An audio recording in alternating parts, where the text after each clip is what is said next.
Hello யாருங்க? Sir RB பேசி பேசுகிறேன் சார். சொல்லுங்கள். ரயில் மட்டும் கம்ப்ளைண்ட் போட்டிருக்கீங்களா சார்? ஆமாங்க. என்ன சார் கிளியர் பண்ணிட்டாங்களா சார்? இல்லை சார், கிளியர் பண்ணீங்களே, இன்னும் இருக்க தான் செய்கிறாங்க. லேடிஸ்லாம் இருக்காங்க, ரெஸ்ட் ரூம் கூட போக முடியல. அதான் சார், அது இப்போ அட்டன் பண்ணாங்கல்ல சார்? அந்த 2 நிமிஷம், அந்த வண்டி 1 நிமிஷம் தான் சார் நிற்கும். அந்த 1 நிமிஷத்தில் அவ்வளோதான் பண்ண முடியும். அதை கிளியர் பண்ணுவாங்க. அட்டன் பண்ண 1 நிமிஷம் வந்தார் ஒருத்தர். வந்துட்டு ஒரு 2 பேரோ 3 பேரோ அவ்வளோதான் எடுத்துகிட்டு போனார். இன்னும் அப்படியே தான் சார் நிறையா பேர் ஒரு 10-15 பேர் இறங்கிருக்காங்க. 10 பேர் இறங்கிருக்காங்க சார்.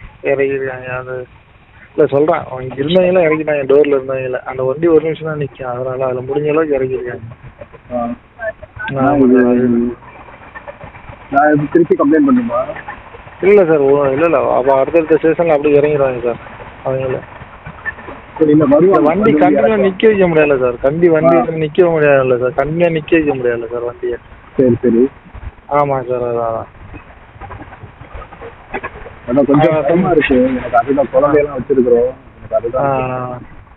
Okay sir. எங்கே வரைக்கும் போகிறீங்க சார்? நாங்கள் இது கோயம்புத்தூர் வரைக்கும் போகிறோம்.